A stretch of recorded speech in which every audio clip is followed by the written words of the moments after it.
My name is Nathan Cole. I'm a systems engineer. I work from home. I like quiet mornings, strong coffee, and a Wi-Fi signal that doesn't spontaneously die in the middle of a video call. That's it. That's the dream. Nothing dramatic, nothing cinematic, just stability. And for a while in Ridgewater Landing, our manicured little suburb with matching mailboxes and copy-paste smiles, I thought I had it. Then I changed my Wi-Fi password, and the police showed up. I'm not exaggerating. That Tuesday started like any other, sunlight leaking through the blinds, my laptop humming on the dining table, and my connection dropping every couple of hours. At first I blamed the provider, cursed a little, ran diagnostics like I always do, but then I opened the router log and saw a device name that didn't belong, Ridgewater, and my first thought was not rational or calm. It was just an annoyed, "You have got to be kidding me." I dug deeper, saw constant data streams, hundreds of megabytes a day, some unknown device using my line like it paid the bill. And that's the moment something inside me hardened. Not anger yet, just a quiet decision that my house, my network, my cable, were mine, not a community buffet. So I did the simplest thing in the world. I changed my password, renamed the network to something passive-aggressive like free bandwidth. Chuckled to myself as I poured more coffee, and honestly thought that was the end of it. 2 hours later, someone started pounding on my front door like they had a warrant and a grudge. When I opened it, there she was, the self-crowned queen of Ridgewater Landing Homeowners Association, Marjorie Lane, mid-50s, sharp bob haircut, pearls perfectly straight, clutching a massive navy binder embossed with Ridgewater Landing HOA in gold, like she'd brought the constitution of our subdivision.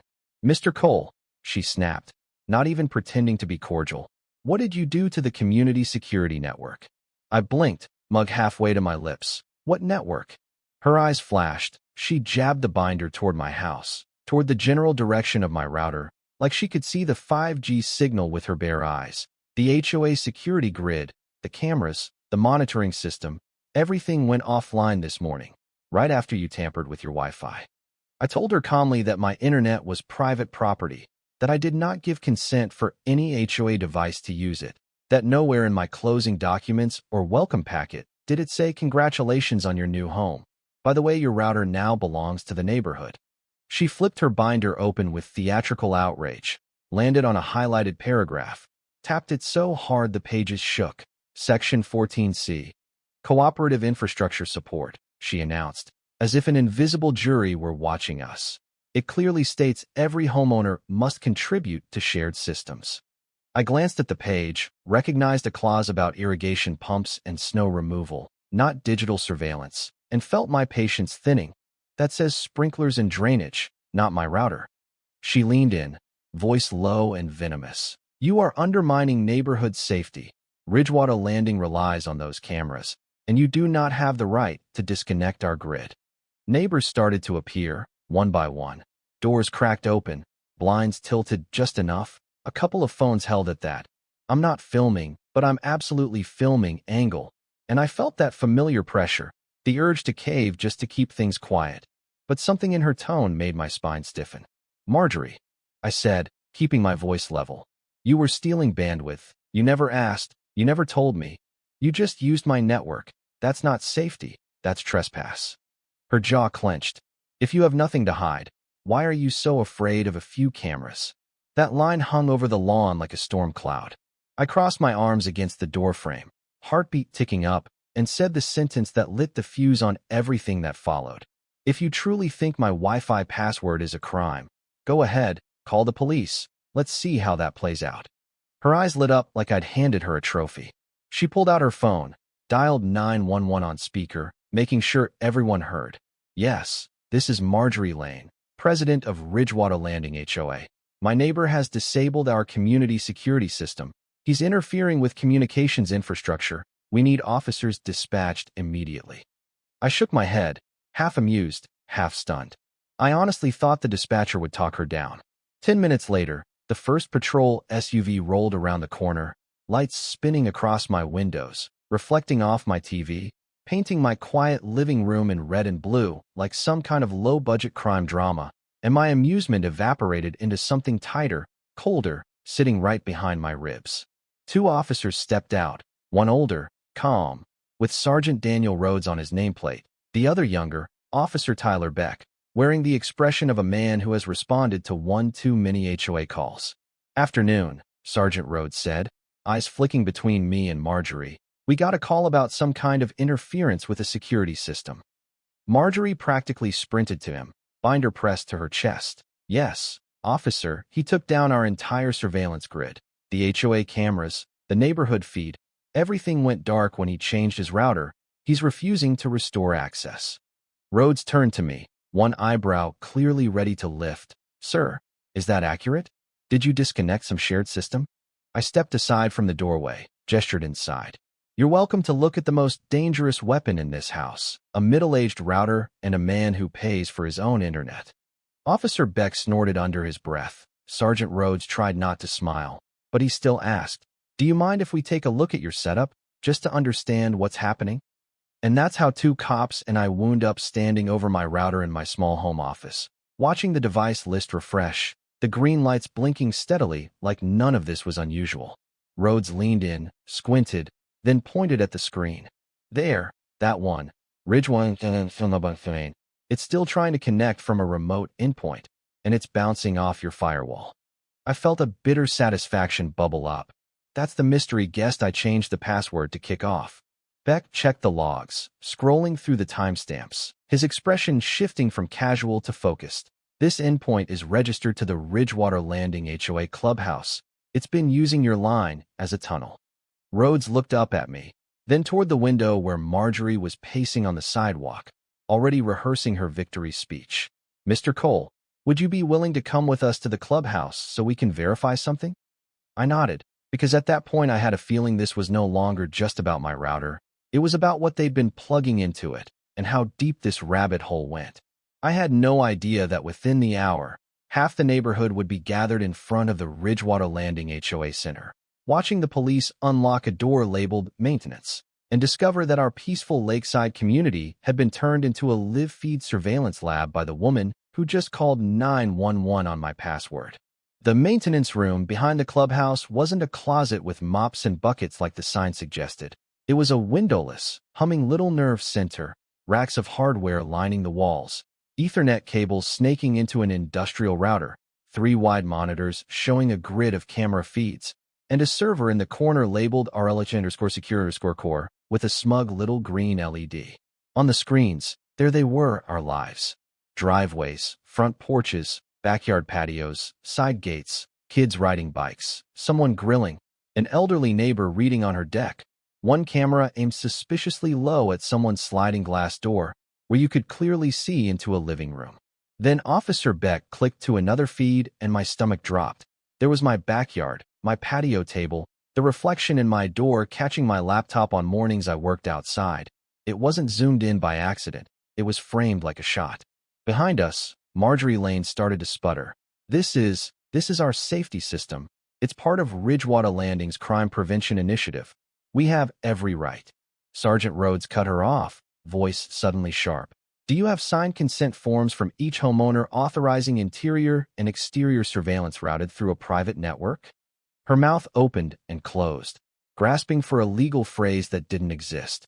He walked to the server, checked the admin dashboard, scrolled, and there it was at the top. Administrator, M.Lane_president. Recovery email, Marjorie_Lane@ridgewaterhoa.org. He didn't say gotcha, but his silence did. It didn't take long for more units to arrive.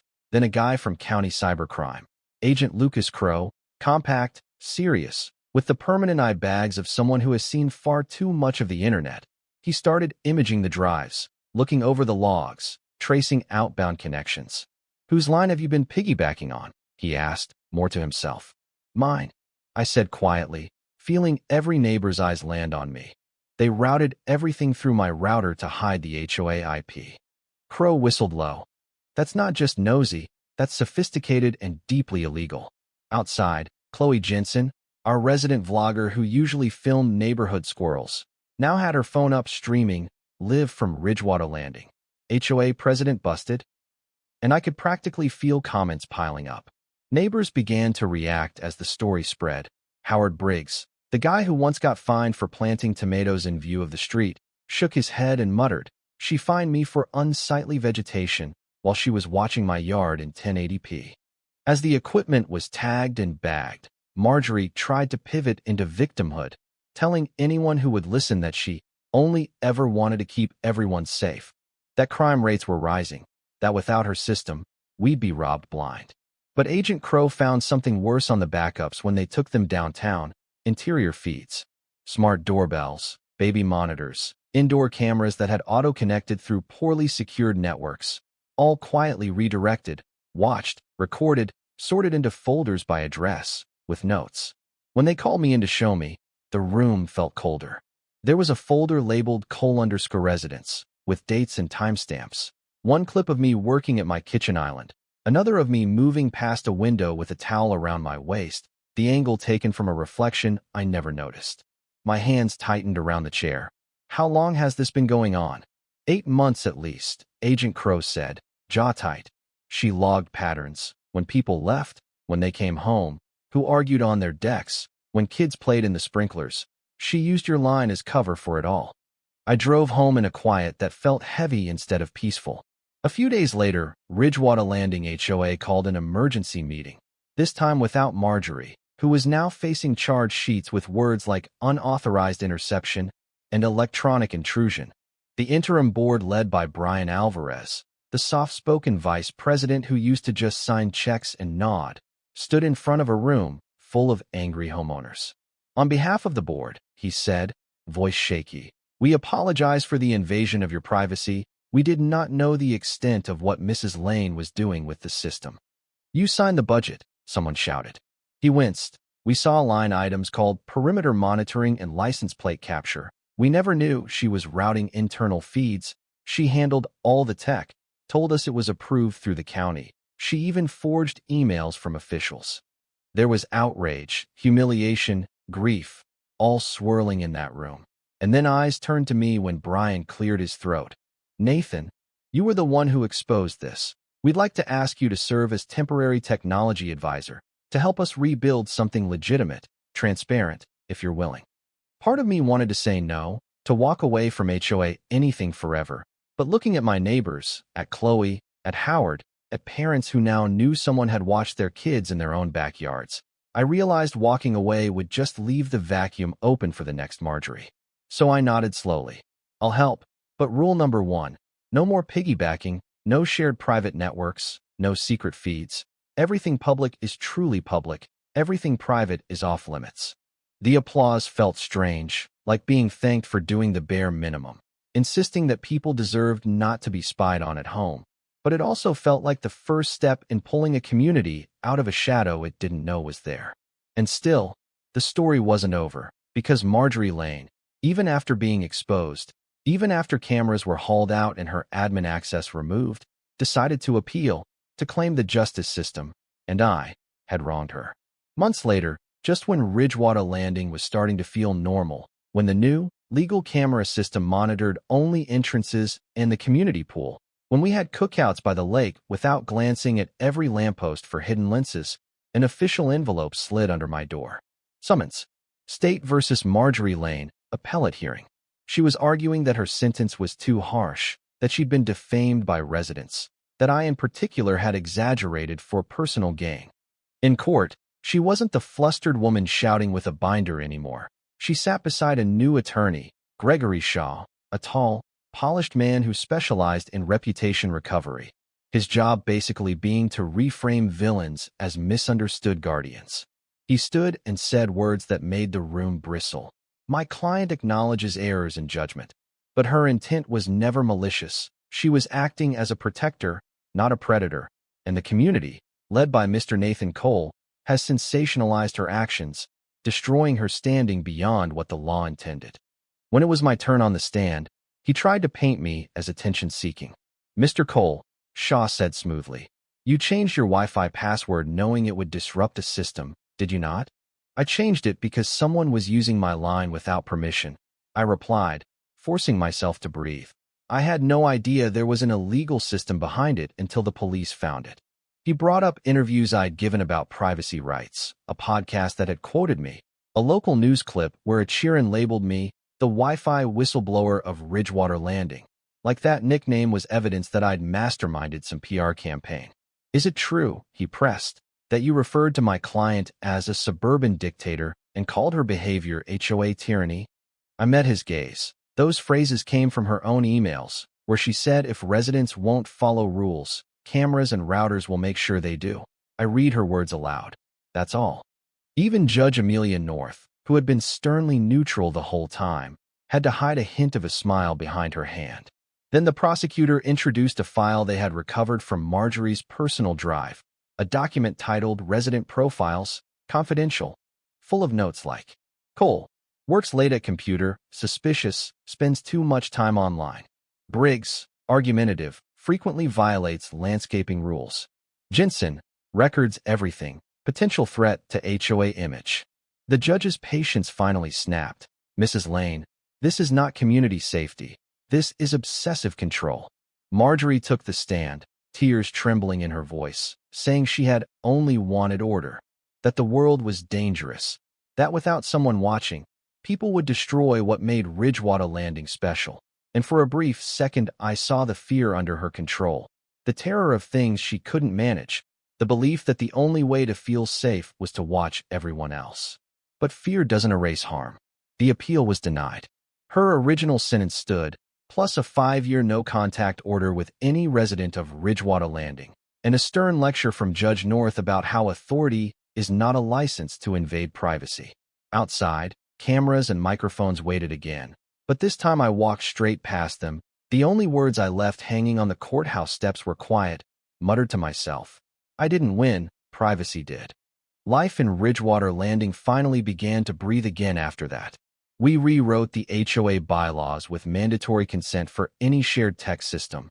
Brian Alvarez became the official president. I accepted the role of permanent tech advisor on one condition. Everything digital would be transparent, logged, voted on. At one meeting, I couldn't resist. I renamed the guest Wi-Fi network to Trust Understand for Verify. The room laughed harder than it should have, but there was healing in that laughter, the kind that comes when a wound is finally closing. One cool evening, months later, a plain brown envelope appeared in my mailbox, no return address.